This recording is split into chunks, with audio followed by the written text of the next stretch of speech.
Hi friends, welcome back to our channel. ముందుగా అయితే అందరికి నమస్కారం అండి.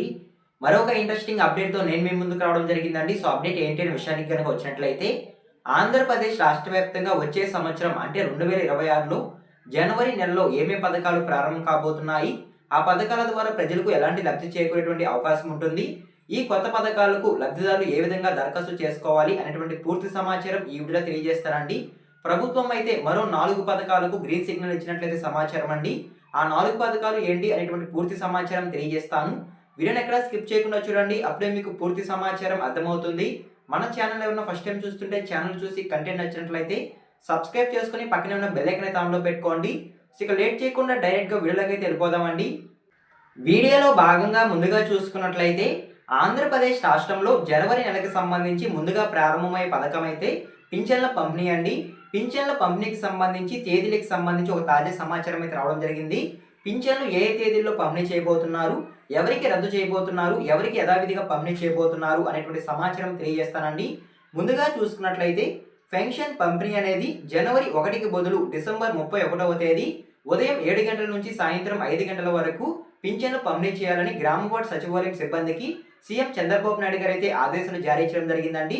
సో ఓకేనా, జనవరి 1వ తేదీ అంటే నూతన సంవత్సరం కాబట్టి ఒకరోజు ముందే లబ్ధిదారులకు పెన్షన్ పంపిణీ చేయాలని అయితే ఆదేశాలు జారీ చేసినట్లయితే సమాచారం. సో ఈ విధంగా జనవరి 1కి బదులు డిసెంబర్ 31వ తేదీ పింఛన్లు పంపిణీ చేయడం జరుగుతుందండి. ఆంధ్రప్రదేశ్ రాష్ట్ర వ్యాప్తంగా అయితే మళ్ళా తిరిగి అంటే 31వ తేదీ పింఛన్లు పంపిణీ చేసినప్పుడు ఎవరైతే తీసుకోలేదో పింఛన్లు వారికి ఇంకొక అవకాశం ఇస్తూ జనవరి 2వ తేదీ పింఛన్లు మళ్ళీ ప్రారంభిస్తామని ప్రభుత్వం అయితే తెలియజేయడం జరిగిందండి. సో ఓకేనా, ఈ విధంగా ఆంధ్రప్రదేశ్ రాష్ట్ర వ్యాప్తంగా వచ్చే ఏడాది పింఛన్లకు సంబంధించి ఒక తాజా సమాచారం అయితే రావడం జరిగింది. డిసెంబర్ 31వ తేదీ మరియు జనవరి 2వ తేదీ పింఛన్లు పంపించడం జరుగుతుందండి.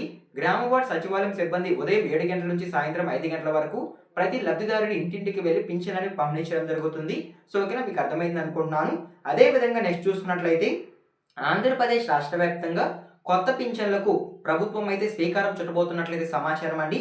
జిల్లాకు 200 కొత్త పింఛన్లు మంజూరు చేయాలని సీఎం చంద్రబాబు నాయుడు గారు అయితే ఆదేశాలు జారీ చేసినట్లయితే సమాచారం.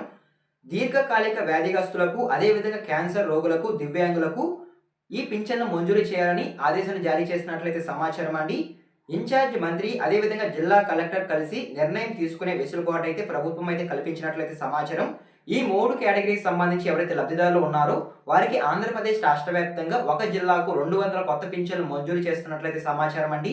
సో ఓకేనా, ఈ విధంగా జనవరి నెలలో పింఛన్లకు సంబంధించి ఒక తాజా సమాచారం అయితే రావడం జరిగింది. వచ్చిన సమాచారాన్ని 1 బై 1 అయితే నేను మీకు తెలియజేస్తాను అనుకుంటున్నాను. ఓకేనా, మీకు ఏమైనా డౌట్స్ ఉంటే ఒకసారి అయితే కామెంట్ అయితే చేయండి, నేనైతే ఖచ్చితంగా రిప్లై అయితే ఇస్తాను.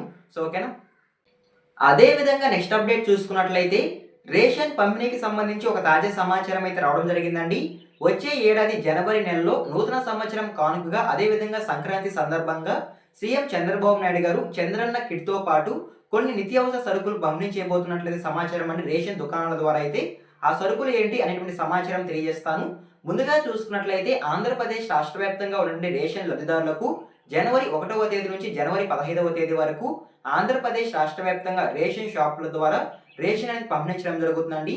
ఈ రేషన్లో భాగంగా బియ్యం అదేవిధంగా చక్కెర యథావిధిగా పంపించడం జరుగుతుందండి. ఒక రేషన్ కార్డులో ఎంతమంది సభ్యులు ఉంటే వాళ్ళందరికీ ఒక్కొక్కరికి 5 కేజీలు చొప్పున బియ్యం అదేవిధంగా ఒక ప్యాకెట్ చక్కెర అయితే పంపించడం జరుగుతుంది. వీటితో పాటు నూతన సంవత్సరం కానుకగా అదేవిధంగా సంక్రాంతి కానుకగా చంద్రన్న కిట్లో ఇంకొన్ని సరుకులు యాడ్ చేయబోతున్నట్లయితే సమాచారం అండి. మనకి ఇప్పటి వరకు వచ్చిన సమాచారం మేరకు కొన్ని సరుకులు యాడ్ చేసినట్లయితే సమాచారం అండి. కందిపప్పు, రాగులు, జొన్నలు, చింతపండు ఈ సరుకులు యాడ్ చేసినట్లయితే సమాచారం అండి. రాబోయే రోజుల్లో ఇంకొన్ని సరుకులు యాడ్ చేసే అవకాశం ఉన్నట్లు కూడా సమాచారం. బెల్లం కూడా యాడ్ చేసే అవకాశం ఉన్నట్లయితే సమాచారం అండి. సీఎం చంద్రబాబు నాయుడు గారు చంద్రన్న కిట్లో దాదాపు 6 రకాల నిత్యావసర సరుకులు పంపిణీ చేయబోతున్నట్లయితే సమాచారం లబ్ధిదారులకైతే. సో ఇంకా రాబోయే రోజుల్లో ఏమేమి సరుకులు యాడ్ చేస్తారు అనేటువంటి సమాచారం అయితే రావడం జరుగుతుందండి. సో ఓకేనా, మీకు అర్థమైంది అనుకుంటున్నాను. ఈ విధంగా రేషన్ పంపిణీకి సంబంధించి ఒక తాజా సమాచారం అయితే రావడం జరిగింది. సో ఓకేనా, వచ్చిన సమాచారాన్ని 1 బై 1 అయితే నేను మీకు తెలియజేస్తాను అనుకుంటున్నాను. మీకు ఏమైనా సమాచారం కనుక ఉన్నట్లయితే ఒకసారి అయితే కామెంట్ అయితే చేయండి. సో ఓకేనా, అదే విధంగా నెక్స్ట్ అప్డేట్ చూసుకున్నట్లయితే ఆంధ్రప్రదేశ్ రాష్ట్ర వ్యాప్తంగా ఉన్నటువంటి డ్వాక్రా మహిళలకు సంబంధించి సీఎం చంద్రబాబు నాయుడు గారు అయితే ఒక అదిరిపై శుభవార్త అయితే తెలియజేయడం జరిగిందండి. డ్వాక్రా మహిళలకు సంబంధించి వచ్చే ఏడాది జనవరిలో 2 కొత్త పథకాలు ప్రారంభించబోతున్నట్లయితే సమాచారం అండి. ముందుగా ఎన్టీఆర్ విద్యాలక్ష్మి పథకం అదేవిధంగా ఎన్టీఆర్ కళ్యాణ లక్ష్మి పథకం ఈ 2 పథకాలను డ్వాక్రా మహిళలకు త్వరలో అమలు చేయబోతున్నట్లయితే సమాచారం. ఈ 2 పథకాల ద్వారా డ్వాక్రా మహిళలకు ఎటువంటి లబ్ధి చేకూరేటువంటి అవకాశం ఉంటుంది అనేటువంటి సమాచారం తెలియజేస్తానండి. ముందుగా చూసుకున్నట్లయితే ఎన్టీఆర్ విద్యాలక్ష్మి పథకం ద్వారా డ్వాక్రా మహిళలకు సంబంధించి వారి యొక్క పిల్లల చదువు కోసం ఈ యొక్క పథకం అనేది ఉపయోగపడుతుంది అంటే సమాచారం అండి. గరిష్టంగా 2 పిల్లలకు ఈ పథకం కింద లబ్ధి పొందే అవకాశం ఉన్నట్లయితే సమాచారం. ఈ పథకం ద్వారా దాదాపు 3 లక్షల నుంచి 8 లక్షల రూపాయల వరకు రుణాలనేవి ప్రభుత్వం అందించబోతున్నట్లయితే సమాచారం అండి. సో ఓకేనా, పాఠశాల మరియు కళాశాల ఫీజులకు అదేవిధంగా బుక్స్ యూనిఫామ్ కొనుగోలుకు ఈ రుణం అనేది ఉపయోగపడుతుంది అంటే సమాచారం అండి. పావలా వడ్డీతో ప్రభుత్వం అయితే ఈ రుణాలు అందించబోతున్నట్లయితే సమాచారం. మీరు తీసుకున్న రుణం అమౌంట్ అనేది మళ్ళీ మీరు తిరిగి 48 వాయిదాల్లో చెల్లించాల్సి ఉంటుంది అంటే సమాచారం అండి. అడ్మిషన్ లెటర్ అదేవిధంగా ఫీజు రసీదులు సమర్పణ చేసి మీరు ఈ పథకానికి దరఖాస్తు చేసుకోవాల్సి ఉంటుంది అంటే సమాచారం అండి. సో ఓకేనా, ఈ విధంగా ఎన్టీఆర్ విద్యాలక్ష్మి పథకానికి సంబంధించి ఒక తాజా సమాచారం అయితే రావడం జరిగింది. అదేవిధంగా నెక్స్ట్ చూసుకున్నట్లయితే ఎన్టీఆర్ కళ్యాణ్ లక్ష్మి పథకం అనేది ఎవరికి ఉపయోగపడుతుంది అనేటువంటి సమాచారం తెలియజేస్తానండి. డ్వాక్రా మహిళలకు సంబంధించి వారి యొక్క ఆడపిల్లల పెళ్లిల కోసం ఈ యొక్క ఎన్టీఆర్ కళ్యాణ్ లక్ష్మి పథకం అనేది ఉపయోగపడుతుంది అంటే సమాచారం అండి.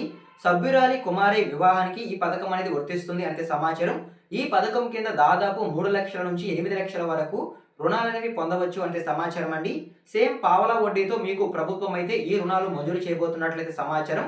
మీరు తీసుకున్న అమౌంట్ అనేది మళ్ళీ మీరు తిరిగి 48 వాయిదాల్లో ప్రభుత్వానికి అయితే చెల్లించాల్సి ఉంటుంది. సో ఓకేనా, మీకు అర్థమైంది అనుకుంటున్నాను. లగ్న పత్రిక అదేవిధంగా పెళ్లి ఖర్చులు, సో మీ యొక్క పెళ్లికి సంబంధించి ఏవైతే డీటెయిల్స్ ఉంటాయో ఆ డీటెయిల్స్ తీసుకువెళ్ళి మీరు సచివాలయంలో దరఖాస్తు చేసుకోవాల్సి ఉంటుందండి. సో ఓకేనా, సో ఈ విధంగా మీరు దరఖాస్తు చేసుకున్నట్లయితే 48 గంటల్లో మీ యొక్క బ్యాంక్ ఖాతాలోకి డబ్బులు అనేవి జమ అవుతాయి అంటే సమాచారం.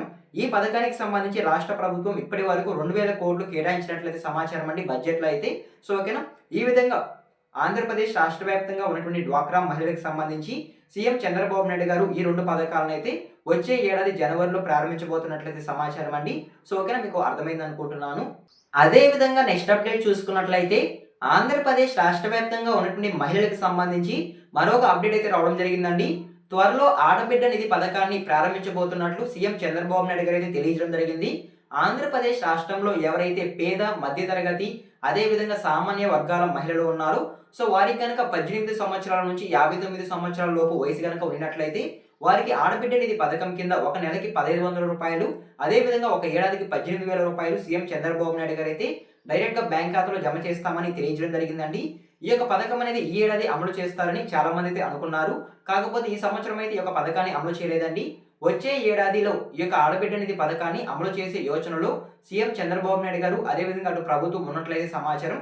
సో ఓకేనా, ఈ పథకం కోసం ప్రభుత్వం అయితే దాదాపు 3,300 కోట్లు కేటాయించినట్లయితే సమాచారం అండి బడ్జెట్ అయితే.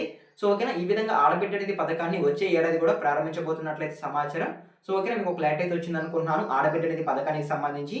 అదే విధంగా నెక్స్ట్ చూసుకున్నట్లయితే ఆంధ్రప్రదేశ్ రాష్ట్ర వ్యాప్తంగా ఎవరైతే పింఛన్ లబ్ధిదారులు 50 సంవత్సరాలు పూర్తి చేసుకొని ఇంకా పెన్షన్ కావాలని ఎదురు చూస్తూ ఉన్నారు వారికి సంబంధించి కూడా ఒక తాజా సమాచారం అయితే రావడం జరిగిందండి. వచ్చే ఏడాది జనవరిలో 50 ఏళ్ల పింఛన్లకు దరఖాస్తులు విడుదల చేస్తున్నట్లయితే సమాచారం అండి. కేవలం వృద్ధాప్య పెన్షనే కాకుండా వివిధ కేటగిరీ వాళ్ళకి ఈ యొక్క పెన్షన్కి సంబంధించి దరఖాస్తులు విడుదల చేయబోతున్నట్లయితే సమాచారం. సో ఓకేనా, ఈ విధంగా కొత్త పింఛన్లకు కూడా వచ్చే ఏడాది అవకాశం కల్పించబోతున్నట్లయితే సమాచారం అండి. సో ఓకేనా, సో ఈ విధంగా కొన్ని పథకాలను సీఎం చంద్రబాబు నాయుడు గారు వచ్చే ఏడాది జనవరిలో ప్రారంభించబోతున్నట్లయితే సమాచారం. సో ఓకేనా, వచ్చిన సమాచారాన్ని వన్ బై వన్ అయితే నేను మీకు తెలియజేస్తాను అనుకుంటున్నాను. ఈ ఇన్ఫర్మేషన్ మీకు నచ్చినట్లయితే లైక్ చేయండి. ఇలాంటి లేటెస్ట్ అప్డేట్స్ మీరు మిస్ అవ్వకుండా ఉండాలంటే మన ఛానల్ని సబ్స్క్రైబ్ చేసుకొని పక్కనే ఉన్న బెల్ ఐకాన్ ఆన్లో పెట్టుకోండి. ఎండ్ వరకు చూసిన థ్యాంక్ యూ ఫర్ వాచింగ్ అండి. మరొక ఇంట్రెస్టింగ్ వీడియోతో మీ ముందుకు వస్తాను. అంతవరకు జై హింద్.